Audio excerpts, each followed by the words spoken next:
Good morning friends, my name is Shipra and I am going to start my new YouTube channel and I will teach you Hindi grammar.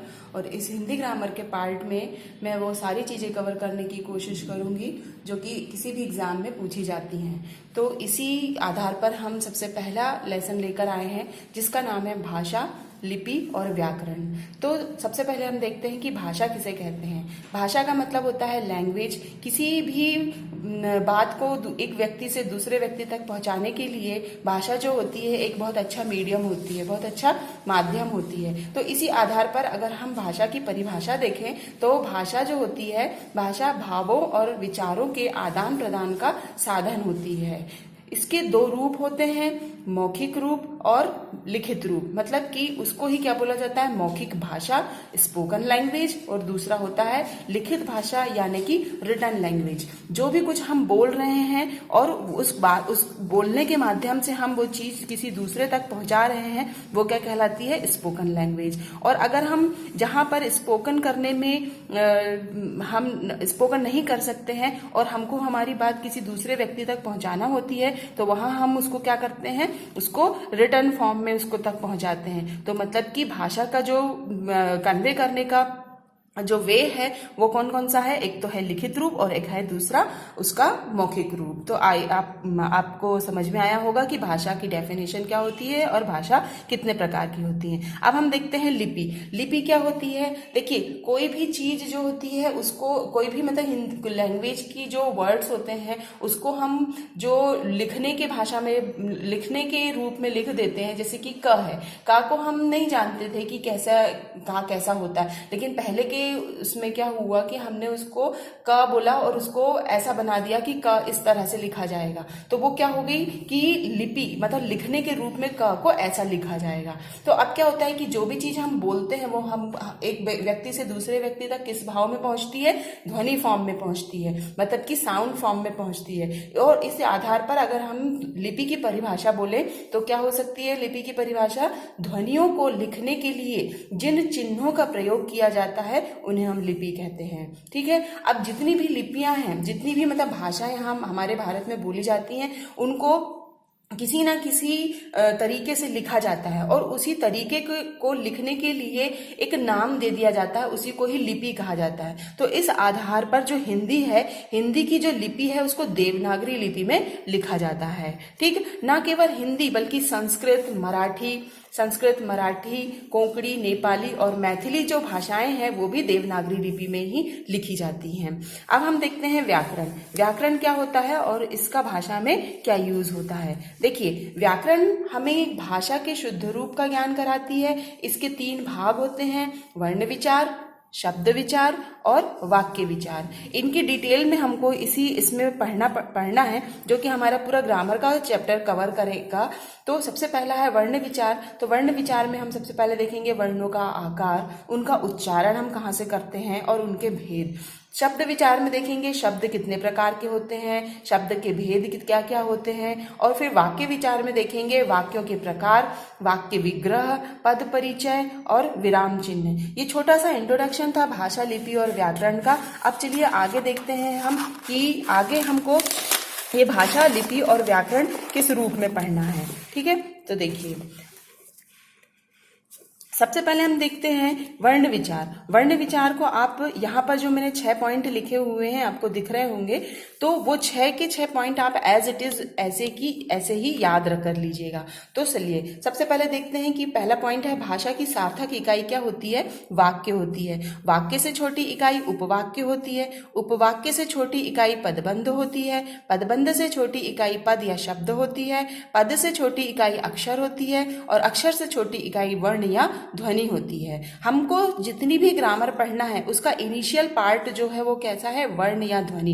मतलब कि कोई भी भाषा की कोई भी नहीं बोलेंगे हम, हिंदी भाषा की जो सबसे छोटी इकाई होती है, सबसे छोटी यूनिट होती है वो क्या कहलाती है, वर्ण कहलाती है। मतलब कि जो चीज हम बोल रहे हैं वो हम उसको ध्वनि रूप में बोलते हैं, साउंड फॉर्म में बोलते हैं, लेकिन जब हम उसको लिख देते हैं तो वही ध्वनि क्या कहलाती है, वर्ण कहलाती है। इस आधार पर हम कह सकते हैं कि अतः भाषा की सबसे छोटी इकाई क्या होती है, वर्ण होती है। तो अब हम आगे देखते हैं कि वर्ण क्या होते हैं और उसकी परिभाषा क्या है। देखिए, सबसे पहले देखिए वर्ण की परिभाषा। तो वर्ण क्या होते हैं? उसकी परिभाषा है लिखित भाषा की उस छोटी से छोटी मूल ध्वनि को वर्ण कहते हैं जिसके टुकड़े नहीं किए जा सकते। अब यहाँ पर एक बात यहाँ ध्यान देने की है कि कोई भी वर्ण जो होता है वो बिना स्वर के नहीं होता है। वर्ण मतलब कि आपके स्वर और व्यंजन उसमें इंक्लूड हो जाते हैं, स्वर और व्यंजन को ही वर्ण कहा जाता है। लेकिन स्वर तो अपने आप में पूरे होते हैं, पूर्ण होते हैं, लेकिन जो व्यंजन होते हैं वो छोटा आ जो रहता है, जिसमें मात्रा नहीं दिखती है लेकिन आ रहता है, छोटा आ, वो हर वर्ण में मिला, हर व्यंजन में मिला होता है। तो अगर उस व्यंजन वर्ण में से अगर हम स्वर को निकाल देते हैं तो वो क्या कहलाता है? आधा कहलाने लगता है। और आधा कहलाने के कारण अब हम उसके और टुकड़े नहीं कर सकते। तो परिभाषा के आधार पर वही वर्ण जिसके हमने टुकड़े हम अब और टुकड़े नहीं कर सकते, वो क्या कहलाता है? वर्ण कहलाता है। तो ये पूरी परिभाषा वहीं से निकल कर आती है। हम उदाहरण के रूप में देख लेते हैं। जैसे हमने लिया यहाँ पर राम शब्द लिया, तो राम शब्द में कितने अक्षर हैं? 2 अक्षर हैं। कौन कौन से? र और मा। लेकिन यहाँ पर वर्ण 4 हैं। कैसे हैं वर्ण यहाँ पर 4? आपको तो दिख रहे हैं सिर्फ रा और मा, लेकिन यहाँ पर वर्ण कैसे हैं? 4 हैं।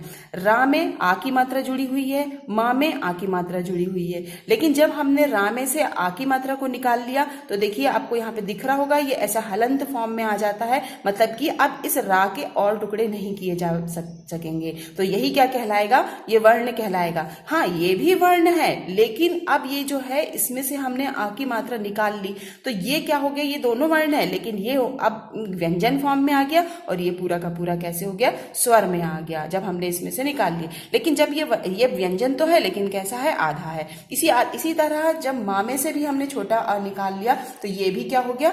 माँ आधा हो गया और आ तो पूरा रहता ही है। तो अब हम कह सकते हैं कि जब इस राम शब्द में से बड़ा आ और छोटा आ को निकाल दिया जाता है, तब इस रा और माँ के और टुकड़े नहीं किए जा सकेंगे। तो आपको समझ में आया होगा कि वर्ण किसे कहते हैं। ठीक है, अब नीचे देखते हैं कि वर्ण 2 प्रकार के होते हैं, स्वर और व्यंजन। जितने भी स्वर और व्यंजन है वो सब सारे के सारे वर्ण कहलाते हैं, लेकिन हमने उनको 2 अलग अलग फॉर्म में बांट के रखा हुआ है। अब हम देखते हैं वर्णमाला।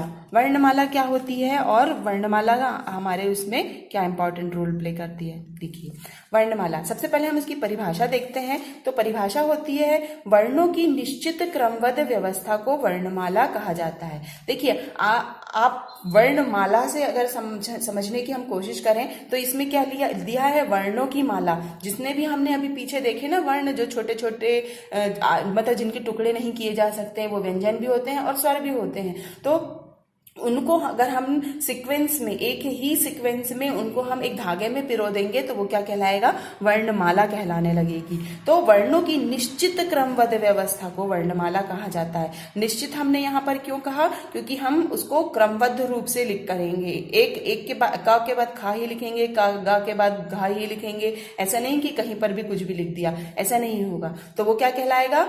निश्चित क्रमबद्ध व्यवस्था को ही क्या कहा जाएगा? वर्णमाला कहा जाएगा। इसके 2 भाग हैं, इसको हमने 2 भागों में विभाजित किया है। कौन कौन से हैं? वर्णमाला को 2 भागों में विभाजित किया गया है, एक उच्चारण के आधार पर और दूसरा लेखन के आधार पर। तो चलिए देखते हैं। सबसे पहले उच्चारण के आधार पर हमने कितने वर्णों को लिया है।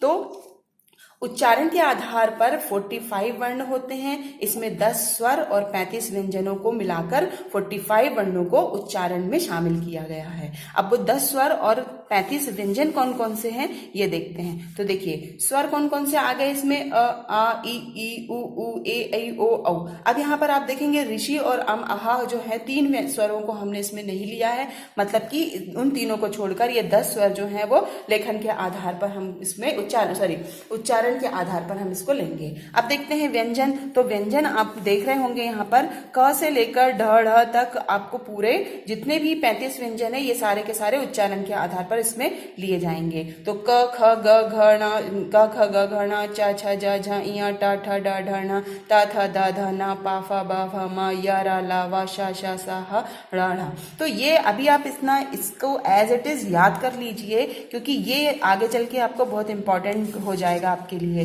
तो और याद करना इजी हो जाएगा। तो ये हो गया उच्चारण के आधार पर जो हमने स्वरों को लिया।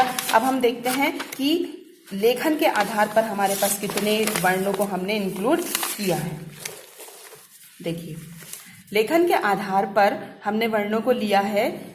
इसके आधार पर 52 वर्ण होते हैं, 13 स्वर और 35 व्यंजन। इसमें स्वर और व्यंजन के अलावा 4 संयुक्त अक्षरों को, संयुक्त व्यंजन या संयुक्त अक्षरों को भी इसमें शामिल किया गया है। मतलब कि लेखन के आधार पर 52 वर्ण होते हैं, 52 वर्णों को हमने इसमें शामिल किया है। स्वर कौन कौन से हैं इसमें जो हमने 13 लिया है। अब हम जो ऋषि, रा ऋषि का, ये रा ऋषि का, अम और आहा जो हमने पीछे उच्चारण के आधार पर छोड़ दिया था, उनको भी अब हम इसमें क्या करेंगे, इंक्लूड करेंगे। तो स्वर हो गए आपके 13 और व्यंजन जो आपने पीछे 35 लिए थे, एज इट इज आपको 35 व्यंजन लेने हैं जो उसमें हमने उच्चारण के आधार पर लिए थे, लेखन के आधार पर भी उतने ही हैं। लेकिन अब यहाँ पर ये जो 4 संयुक्ताक्षर है वो जुड़ जाएंगे। संयुक्ताक्षर मतलब कि कौन कौन से आ जाएंगे यहाँ पे, छ, त्र, ज्ञ, श्र, ये संयुक्ताक्षर कहलाते हैं। अभी आपसे आप ऐसे ही पढ़ लीजिए, अभी हम इनको पूरा डिटेल में पढ़ेंगे। अब आता है इसके बाद कि उच्चारण के आधार पर वर्णों को 2 भागों में विभाजित किया गया है, स्वर और व्यंजन। और स्वर और व्यंजनों को भी 2 भागों में बांटा गया है। कौन कौन से 2 भागों में बांटा गया है, एक तो है पहला प्रयत्न के आधार पर और दूसरा है स्थान के आधार पर। मतलब कि प्रयत्न के आधार पर मतलब कि जहां से हम बोलने की कोशिश करते हैं वर्णों को, वो होता है प्रयत्न के आधार पर। और कहां से, किस स्थान से, मुंह के किस स्थान से हम उन वर्णों को बोलने की कोशिश करते हैं, वो हो जाएगा स्थान के आधार पर। ठीक है, तो आज के लेसन में सिर्फ इतना ही। आगे हम अगले लेसन में देखेंगे कि स्वर क्या होते हैं और व्यंजन क्या होते हैं। तो आई होप आपको समझ में आया होगा और आप मेरा वीडियो को पूरा देखिएगा। जहां समझ में ना आए तो आप मुझे कमेंट्स कर सकते हैं, कमेंट्स बॉक्स में लिख सकते हैं आपकी जो भी प्रॉब्लम है। तो आज के लिए काफ़ी है इतना। Thank you.